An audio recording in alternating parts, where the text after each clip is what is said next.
Switch क्या है, switch कैसे काम करता है और इंटरव्यू में उसके बारे में क्या क्या पूछ सकता है, चलिए गाइस इस वीडियो में हम समझते हैं। ठीक है, तो स्विच सबसे पहला तो ये समझते हैं कि स्विच दिखता कैसे है। तो ये देखिए गाइस, आप लोगों के लिए रियल टाइम हमारे क्लास में सारी रियल टाइम ट्रेनिंग दी जाती है। ऐसा दिखता है सिस्को का स्विच, अगर मैं दिखाऊं ऐसा दिखता है स्विच। ओके, जब भी स्विच के बारे में मैं बात करूंगा तो ये देख लेना गाइस आप। ओके, ये ऐसा दिखाई देता है। ये सारे पोर्ट्स होते हैं इसके, ये सारे पोर्ट्स होते हैं। मैं आगे आ जाऊँ, अगर ये सारे स्विच के पोर्ट्स होते हैं। यहाँ से आपका printer, scanner, laptop, desktop, access point वगैरह सारी चीज़ें यहाँ से कनेक्टेड होती है। और ये मैंने आपको अगर याद होगा पढ़ाया था, अपलिंकिंग पोर्ट होते हैं। अपलिंकिंग मतलब यहाँ फाइबर ऑप्टिक केबल कनेक्ट किया जाता है, याद आया, स्विच टू स्विच। तो वो सारी चीज़ें जो है यहाँ पे फाइबर का मॉड्यूल लगाते हैं। ठीक है, फिर यहाँ से वो मॉड्यूल फाइबर केबल जाता है दूसरी जगह पे। तो ये स्विच होता है गाइस, और स्विच ऐसे दिखाई देता है। ठीक है, अब समझते हैं। तो स्विच क्या है? तो स्विच सबसे पहला एक समझदार डिवाइस है। स्विच इंटेलिजेंट होता है गाइस। ठीक है, इससे पहले कि मैं आपको स्विच समझाऊं, मुझे हब भी समझाना चाहिए था, बट मैं हब भी समझा दूंगा। ठीक है, तो स्विच क्या है? तो स्विच एक इंटेलिजेंट डिवाइस है गाइस। ठीक है, तो ये है स्विच। अभी मैंने आपको उसकी इमेज बताया। ठीक है,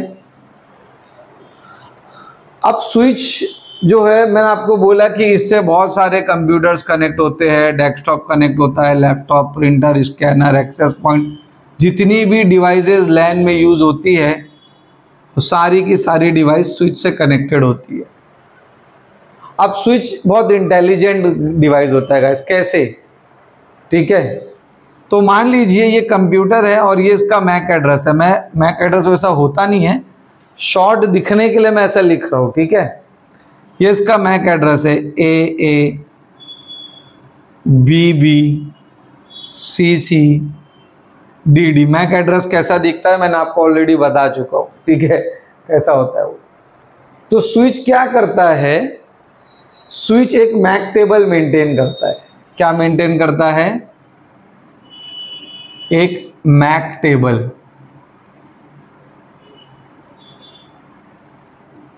और मैक टेबल को हम लोग लेयर 2 टेबल भी कहते हैं। ठीक है, तो मैक टेबल में क्या होता है? मैक टेबल में एंट्रीज होती है कि कौन से पोर्ट से कौन सा पीसी कनेक्टेड है, उसकी एंट्री होती है। फॉर एन एग्जांपल, ये पोर्ट नंबर 1 है, ये पोर्ट नंबर 2 है, ये पोर्ट नंबर 3 है, ये पोर्ट नंबर 4 है। ठीक है, ऐसे मल्टीपल पोर्ट्स है स्विच के।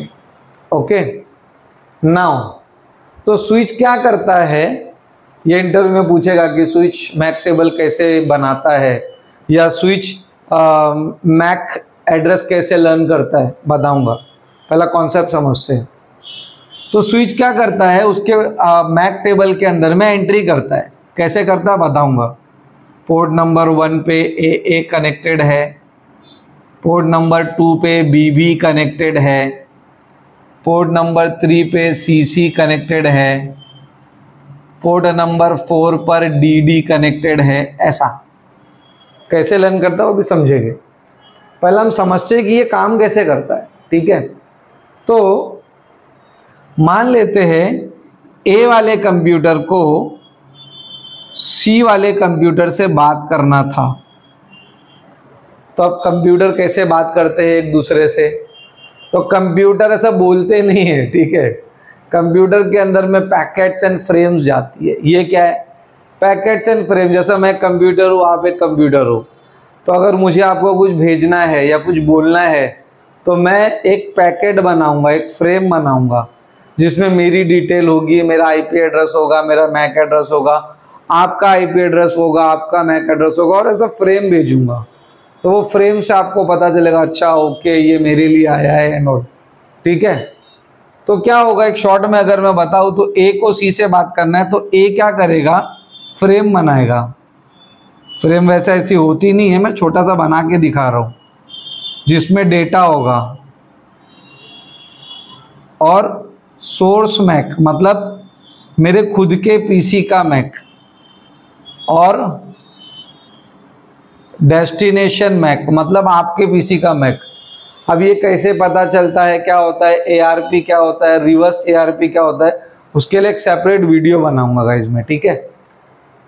तो सोर्स मैक में मैं अपने पीसी का मैक लिखूंगा ए, मतलब ये मैं नहीं लिख रहा हूं, ये मेरा कंप्यूटर कर रहा है जो भी कर रहा है।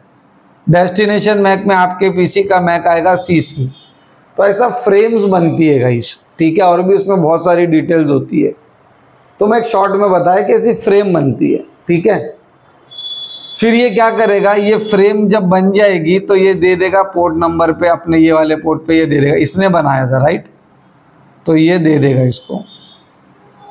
अब स्विच के पोर्ट के पास जब भी फ्रेम रिसीव होगी तो वो सबसे पहले जो चीज चेक करेगा वो ये करेगा कि ये कहाँ से आया है, इसका सोर्स क्या है, ठीक है, इसका सोर्स क्या है। तो ये पूछेगा भाई साहब आप कहाँ से आए हो, तो वो बोलेगा भाई मैं ए से आया हूँ, बोलेगा वेट। स्विच अब चेक करेगा कि ये तो बोल रहा है कि मैं ए से आया हूँ, बट मैं भी तो जानूं कि ये ए मेरे कौन से पोर्ट से कनेक्टेड है, राइट। तो स्विच अब चेक करेगा कहाँ कनेक्टेड है, किधर कनेक्टेड है, तो वो पोर्ट नंबर 1 पे कनेक्टेड है। अब यहाँ पे इंपॉर्टेंट पॉइंट गाइस, अगर एंट्री ऑलरेडी है, अगर जिस पीसी ने डेटा भेजा है उस पीसी की एंट्री अगर ऑलरेडी मैक टेबल में प्रेजेंट है तो ये एंट्री रिफ्रेश हो जाएगी। क्या हो जाएगी, रिफ्रेश। और अगर ये एंट्री मैक टेबल में नहीं है तो क्या होगा, सपोज ये नहीं है, ये एक नया ब्लैंक स्विच रखा हुआ है, एंट्री नहीं है, या ये नया पीसी ऐड हुआ है, तो क्या होगा, तो कौन से पोर्ट पे ये फ्रेम रिसीव हुई है, पोर्ट नंबर 1। तो पोर्ट नंबर 1 के सामने वो एंट्री कर देगा। इस तरह से स्विच मैक एड्रेस लर्न करता है, मैक टेबल फॉर्म करता है। ये इंटरव्यू का क्वेश्चन है गाइस।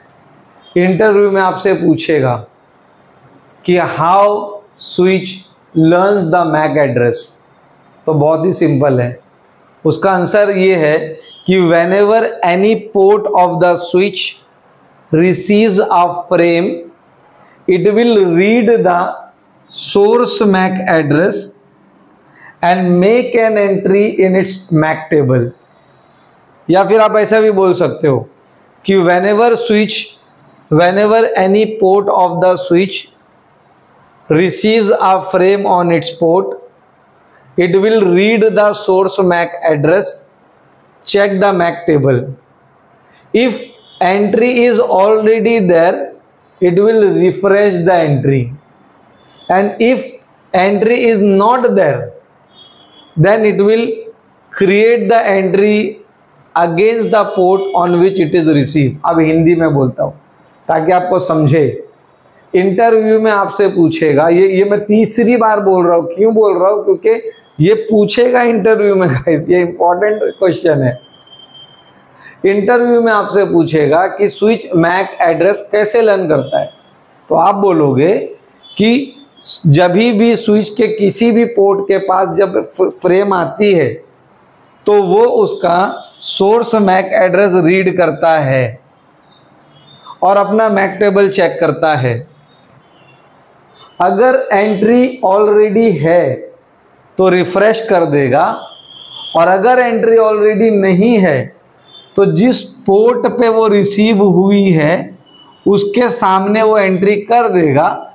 इस तरह से स्विच मैक एड्रेस लर्न करता है और पूरा मैक टेबल इसी तरह से वो बनाता है।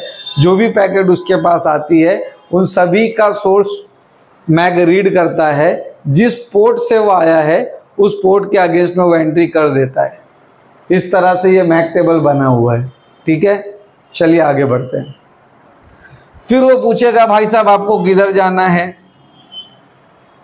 तो ये बोलेगा भाई मुझे सी पे जाना है, बोलेगा रुक जा। चेक करेगा कि सी इसके कौन से पोर्ट से कनेक्टेड है, तो देखेगा कहाँ है, किधर है, तो पोर्ट नंबर 3 पर है। तो स्विच क्या करेगा, एग्जैक्टली इसको पोर्ट नंबर 3 पर ही भेजेगा, ना कि किसी और पोर्ट पे। इससे पहले हब यूज होता था गाइस। हब क्या करता था कि जो भी फ्रेम उसके पास आती थी, पहला तो हब को यही नहीं पता है कि ये फ्रेम है। हब हर चीज को इलेक्ट्रिकल सिग्नल समझता है। ठीक है, उसके किसी भी पोर्ट पे अगर कुछ भी आता है वो सबको फॉरवर्ड कर देता है। स्विच ऐसा नहीं करेगा। स्विच क्या करेगा, जिसके लिए है सिर्फ उसको ही वो भेजेगा गाइस। समझ में आया? तो ये 3 के लिए था तो 3 को भेज दिया। चलो ये तो मालूम था कि पोर्ट नंबर 3 पे सीसी कनेक्टेड है, करेक्ट। तो हमने पोर्ट नंबर 3 पे उसने भेज दिया। अगर इसकी एंट्री नहीं होती तो ऐसा इंटरव्यू में पूछेगा आपको। ठीक है, बोलेगा अच्छा ठीक है, मान लो स्विच के पास में कोई फ्रेम आती है, वो बोलता है हाँ ए से आया उसी पे जाना, हाँ ठीक है ए था या ए नहीं था, ए की एंट्री कर दिया। फिर बोलेगा सी पे जाना है, लेकिन सी की एंट्री तो है ही नहीं, आप क्या करोगे? करेक्ट। तो ये भी इंटरव्यू का क्वेश्चन है गाइस। तो ऐसे सिचुएशन में जब स्विच को नहीं पता कि जिसको फ्रेम भेजना है वो कौन से पोर्ट पे कनेक्टेड है, तो ऐसे केस में स्विच क्या करेगा, स्विच इस फ्रेम को सभी पोर्ट के ऊपर फॉरवर्ड कर देगा। पोर्ट नंबर 1 से निकली थी तो 1 को नहीं भेजेगा, पोर्ट 2 को भेजेगा, 3 को भेजेगा, 4 को भेजेगा। अब इसका ये मतलब नहीं है कि स्विच ने ब्रॉडकास्ट किया, ये ध्यान रखना गाइस। स्विच ब्रॉडकास्ट नहीं करता, स्विच ब्रॉडकास्ट कर ही नहीं सकता, उसमें फीचर ही नहीं है। स्विच ने क्या किया, उसे जो आया उसने फॉरवर्ड किया, जो स्विच का काम है फॉरवर्ड करना। तो जब भी स्विच को ये नहीं पता है कि जिसे फ्रेम भेजना है वो कौन से पोर्ट पे कनेक्टेड है, तो ऐसे केस में जो स्विच होगा वो फ्रेम को सभी पोर्ट पे फॉरवर्ड कर देगा। ये इंटरव्यू में पूछेगा और आपको ऐसा बोलना है। फिर बोलेगा अच्छा चलो ठीक है, हाँ सबको भेज दिया। फिर क्या होगा, फिर जिसके लिए नहीं था, किसके लिए नहीं था, डी के लिए नहीं था, डी रिजेक्ट कर देगा। ठीक है, सी के लिए नहीं, सी के लिए था, बी के लिए नहीं था, बी ने रिजेक्ट किया, डी ने रिजेक्ट किया। सी के लिए था, सी क्या करेगा, एक्सेप्ट करेगा। अब आपको किसी ने कुछ भेजा है तो आप भी तो रिप्लाई करोगे। तो ये कंप्यूटर है, कंप्यूटर फ्रेम के फॉर्म में रिप्लाई करेगा, राइट। तो अब ये सी क्या करेगा, ये रिस्पॉन्स फ्रेम बनाएगा। ठीक है, एक शॉर्ट में बना के दे रहा हूं ऐसे ही। ये सी के तरफ से रिप्लाई है ए को कि भाई सी से आया है, ए पर जाना है।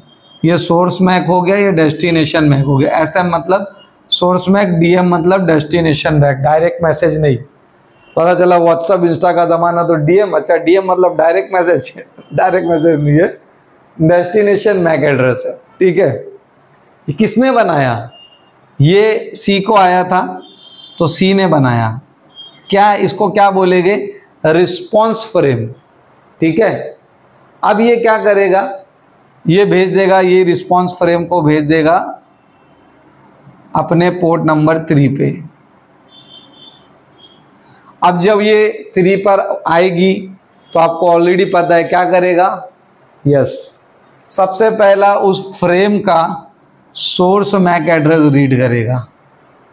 करेक्ट, आ रहा है ना धीरे धीरे, मज़ा आ रही है। बस ऐसे ही लेक्चर देखते रहिए, एंजॉय करिए, इंटरव्यू के लिए प्रिपेयर करिए और कमेंट सेक्शन में ज़रूर बताइए हमारे वीडियोस कैसे लगे, अपने फ्रेंड्स के साथ शेयर करिएगा इसे। नाउ तो ये चेक करेगा कौन, पोर्ट नंबर 3 पे जब आएगा तो स्विच चेक करेगा कि भाई आप कहाँ से आए हो, वो बोलेगा मैं सी से आया हूँ, बोलेगा रुक जा, चेक करेगा, सी तो कहीं दिखाई नहीं दे रहा है, तो बताइए, आप बताइए अब क्या होगा। फिर वो चेक करेगा, यस करेक्ट, वो चेक करेगा कि ये कौन से पोर्ट पे फ्रेम रिसीव हुई है, करेक्ट, पोर्ट नंबर 3 पे, इसके सामने वो एंट्री कर देगा। यही मैं आपको बोल रहा था, इंटरव्यू में पूछेगा कि कैसे लर्न करता है। तो जो भी फ्रेम आती है वो उसका सोर्स मैक एड्रेस रीड करता है, चेक करता है उस पोर्ट के अगेंस्ट, अगर एंट्री है तो रिफ्रेश कर देगा, नहीं है तो एंट्री कर देगा। This is how switch learns the MAC address, ठीक है, and creates the MAC table. फिर बोलेगा भाई कहाँ जाना है, तो वो बोलेगा भाई मुझे ए पे जाना है, बोलेगा ठीक है, चेक करेगा ए किधर है भाई, तो ए पोर्ट नंबर 1 पे है, एग्जैक्टली पोर्ट नंबर 1 पे ही भेजेगा, ना कि सभी को। तो ये डिफरेंस है गाइस। इंटरव्यू में आपको ये भी पूछेगा कि स्विच और हब के बीच में क्या डिफरेंस है। वैसे तो बहुत सारे डिफरेंस है, लेकिन मैं एक बताता हूँ जो मेन डिफरेंस है, वो ये है कि हब में क्या होता है, स्विच में क्या होता है कि जब भी कोई फ्रेम आती है तो वो जिसके लिए आई है वो उसको ही फॉरवर्ड करेगा, लेकिन हब में ऐसा नहीं होगा। हब में क्या होगा, वो किसी के भी लिए आने दो, वो जो भी फ्रेम आएगी पहले तो उसको मालूम ही नहीं कि ये फ्रेम है। हब हर चीज को इलेक्ट्रिकल सिग्नल कंसीडर करता है, ठीक है। उसके बाद जब कोई भी फ्रेम आती थी तो वो सबको फॉरवर्ड कर देता था। तो ये एक बहुत बड़ा मेजर डिफरेंस है गाइस, ठीक है। नाउ तो इस तरह से जो स्विच है ये काम करता है। फिर और क्या पूछेगा, और ये पूछेगा फिर कि स्विच कौन से लेयर के डिवाइस है। आगे चल के हम लोग टॉपिक पढ़ेंगे OSI लेयर, ठीक है। तो स्विच जो है ये एक लेयर 2 डिवाइस है।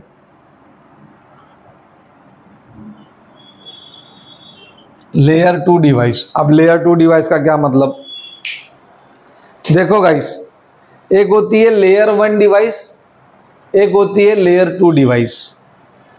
जो हब था वो लेयर 1 डिवाइस था, मैं हब भी आपको पढ़ाऊंगा, एक अलग वीडियो बनाऊंगा उस पर, ठीक है। तो स्विच लेयर 2 डिवाइस क्यों है, इंटरव्यू में आपको पूछेगा switch works at which layer of OSI model. तो आप कहोगे कि switch works eight layer 2 of OSI model, और लेयर 2 को हम लोग डेटा लिंक लेयर भी कहते हैं, डेटा लिंक लेयर, ठीक है।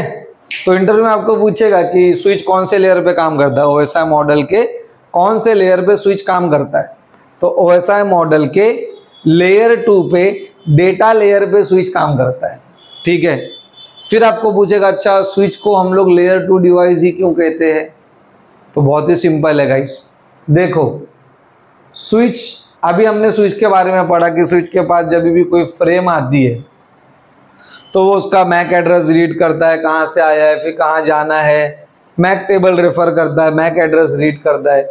और हमने लास्ट लेक्चर में ही पढ़ा था कि मैक एड्रेस जो होता है वो लेयर 2 एड्रेस होता है। तो जो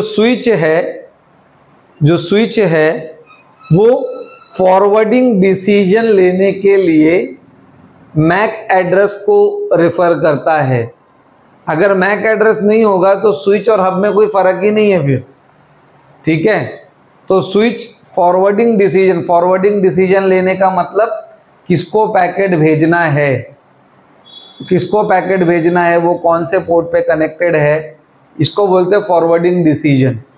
तो स्विच फॉरवर्डिंग डिसीजन लेने के लिए मैक एड्रेस और मैक टेबल पे डिपेंड करता है, और मैक एड्रेस एक लेयर 2 एड्रेस है, मैक टेबल भी एक लेयर 2 टेबल है, इसीलिए स्विच लेयर 2 डिवाइस है।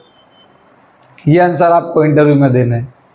तो इंटरव्यू में अगर आपको पूछा कि switch works at which layer, तो आप बोलोगे switch works at, correct, data link layer which is layer 2।